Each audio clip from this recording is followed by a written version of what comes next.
This is my sister, Janice Bertram. We became best friends the day I was born.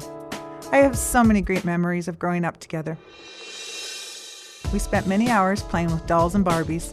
We learned early on about the joy of glamour, fashion, and being creative. Janice always said she was going to be an interior decorator. She was going to marry a prince, live in a mansion, and have 13 kids. We were raised to be girly girls, and we loved every minute of it. Janice's passion for all things pink was hard to ignore. If it had a crown or anything that sparkled, it became a must-have. As the years passed, my friends, her friends, it was all the same. Her home, my family, her family. Janice and I shared everything and did everything together. Our bond was extraordinary, beyond special.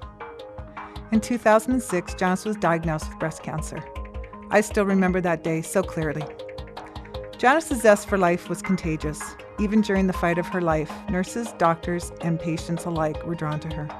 Janice's sense of style, sense of humor, her intelligence, strength, and positive attitude intrigued everyone. And for all that and so much more, I love Janice. It's been said that a teacher affects eternity. You can never tell where their influence will end. Janice dedicated more than 25 years of her life to teaching math.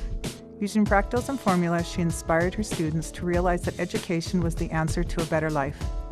Janice changed lives one fraction at a time. And yes, the effect she had on her students was exponential. So much so that a former student who went on to study at Stanford was asked to nominate a teacher who'd made a difference in her life. That teacher was Janice. Janice was invited to Stanford so she could be honored for this outstanding achievement. Janice wasn't your typical math teacher. Her zest and childlike character were contagious. Janice loved a good joke and never missed an episode of Glee or American Idol. Her beloved dog Gracie brought her so much love and joy, and her dog Chewy was so loyal to her. A fantastic meal was always rated on a scale of 1 to 10. When a student solved a difficult math problem, they were considered hot diggity dog. A fabulous outfit was always considered amazing, and a great experience wasn't just groovy, it was super groovy. Janice went 4 years cancer-free. We always loved to tell the story that every time she had chemo, we immediately went shopping for a new pair of shoes. We'd spend the entire treatment discussing where we were going to go and what we wanted to buy. Needless to say, we acquired a very impressive shoe collection. In fact, once Janice's treatments ended, she asked her doctor, "Now what?" Her doctor said, "Keep buying shoes." May 26, 2010 was Janice's 48th birthday, and the day we got the call to say her cancer had returned. Once again, the pain, the fear, the restart of the journey to find hope.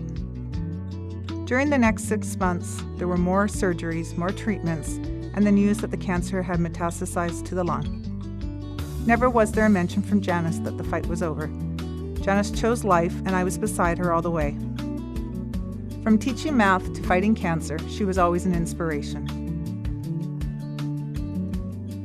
On February 18, 2012, Janice's long, courageous battle came to an end. She was by my side the day I was born, and I was by her side when she died. Life connected us, but death will never part us. Janice surrounds so many people every day. The painting she created hangs proudly in my home, and all her favorite things are now my favorite things. Janice's gift was teaching, and to celebrate and honor her legacy, For the Love of Learning Scholarship has been set up in her name to ensure that her influence will indeed never stop. To know that other students will continue to benefit from her passion is a way to keep the connection with Janice alive. On February 23, 2012, we created a celebration of life for Janice that represented how great Janice was and how she deserved to be remembered. I felt a pair of Prada shoes was the best choice for the day. Those shoes are going to represent the long and heartfelt journey we shared and this disease called cancer, which has to be stopped. All I can say is we always need to remember to live, love, life. And Janice, you will always be super groovy to me.